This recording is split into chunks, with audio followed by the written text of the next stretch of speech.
Howdy folks, Uncle Sasquatch. Man, we've had a beautiful couple of days down here in the holler. It's been about 5-10 degrees above normal. It's not windy at all today. What we're going to do today is make char cloth. And there's a lot of discussion out there that the old long hunters and mountain men didn't use char cloth because cloth was such a scarce commodity. But that's probably true.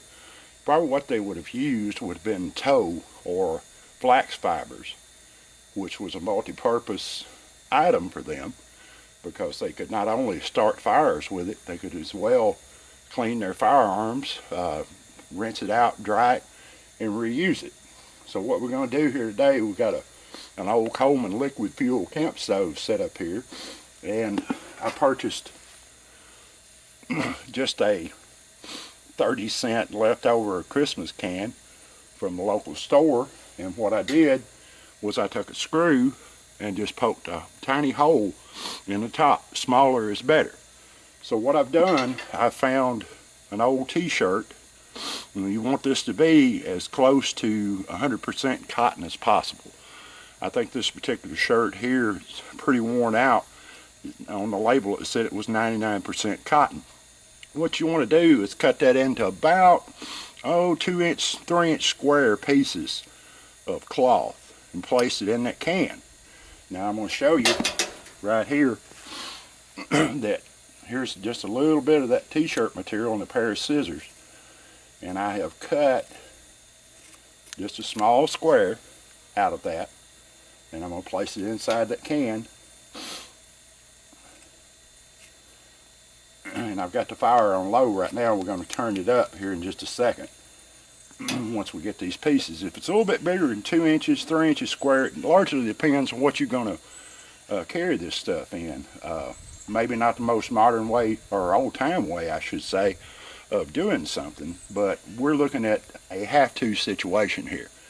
We're not necessarily looking being period correct because we're not going to a reenactment on this stuff. We're just trying to make us some stuff that we can make fire either with flint and steel, or I've got a Hudson Bay tobacco tin that also has a magnifying glass you could start a fire.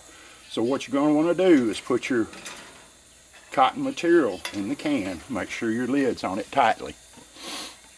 What you don't want to do is any air to get in here to this material while you're cooking it off, because if it does, then all you're going to do is burn the cloth up.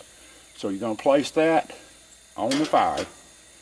You're going to turn it up about medium heat, somewhere in that neighborhood, and start heating it up. Now eventually what it's going to do, you're going to start seeing smoke hopefully come out of that little hole. And I kept the screw that I poked that hole in. We're going to use it later.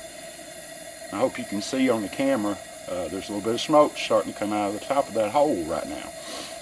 So what you want to do is just sit back and relax and let all that gas and everything cook out of that cloth for a few minutes.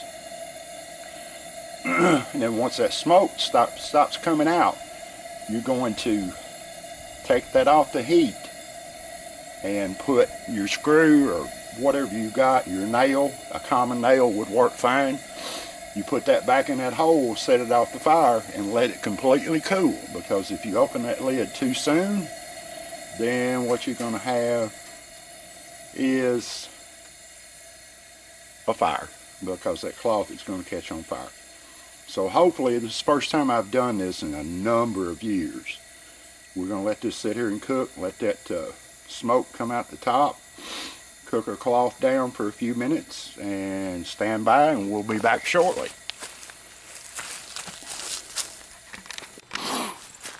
Alright guys, there you have it. We let that cook until the smoke stops coming out. We put our screw back in there, let it cool off to the touch. Now what we got is char cloth. I would recommend, this shirt had a kind of a grayish dye to it, which made the char cloth come out just a little bit different than the way I would like for it to have. But anyway, you get the gist of how to do this. So make you some. Hope you have a great day. Thanks for watching this video. Keep your powder dry and mind your top knot, Pilgrim.